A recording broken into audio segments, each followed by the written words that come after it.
So how did I mean, was it a push from your grandfather and father? Was it an easy commitment to keep this thing going? Because throughout this whole timeline, and really this I think a lot of American cities went through that transition. I don't think that's just a Tampa story. Many cities went through that urban Sure. renewal period. Was it a push from your grandfather? Was it hard to keep this thing going during this period of time? Well, my father described the newspaper as his crippled child. It was the one that needed the most care, the most love, the most nurturing. He wouldn't take from the paper. You didn't if there was not a lot of money, you didn't take a salary that week. Hmm. So it's always been a labor of love for both of them and for me. It was difficult. Our next difficulty was the Cuban Revolution.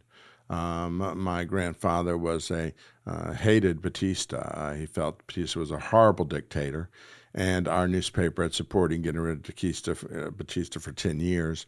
And first through supporting the Orthodox Party that was headed up by Eduardo Chabas. After he passed away, then Fidel Castro took up that mantle. Hmm. And so our newspaper was very supportive, along with most of Tampa, of Fidel Castro.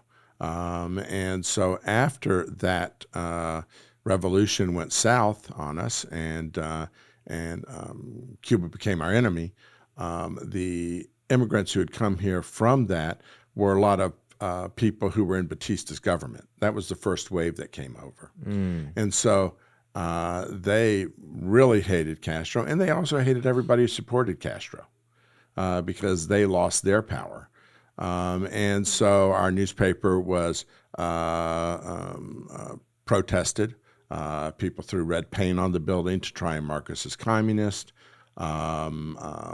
Businesses stopped advertising with us because of this pressure. And so my grandfather, in order to preserve the paper, had to resign as publisher and give it to my father, who wasn't as attached to that movement as my grandfather had been. What year was this? This would have been 1961. Wow. And so my grandfather was appointed in 1956 by Fidel Castro to head up the fundraising here in Tampa for the revolution.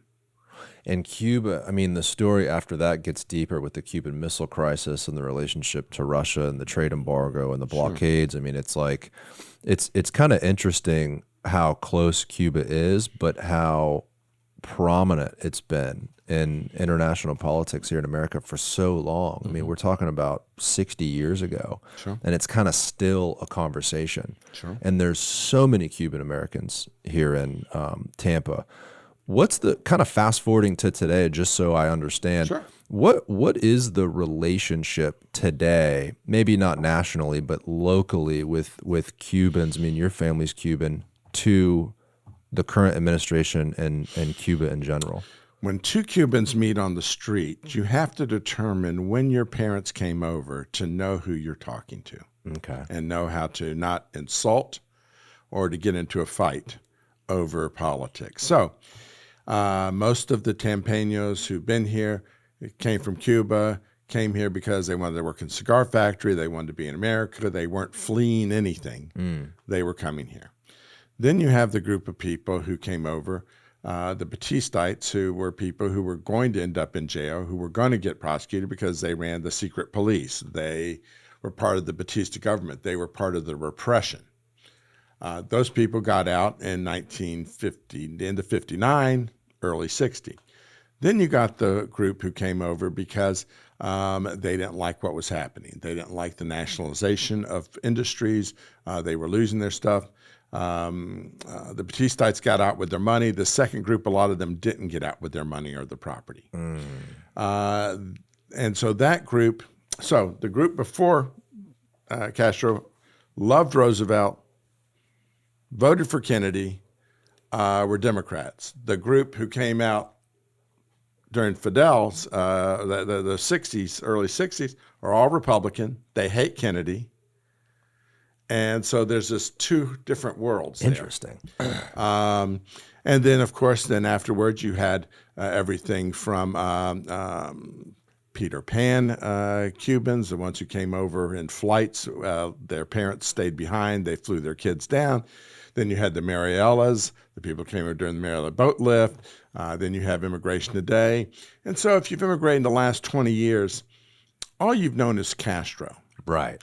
If you've immigrated in the last 20 years, most likely you immigrated for financial issues, not necessarily freedom issues. Right. Because you really didn't know that to some degree. If you were immigrated at 60, it was, you say you're political, you were a political refugee. Now they still claim it, but very few are.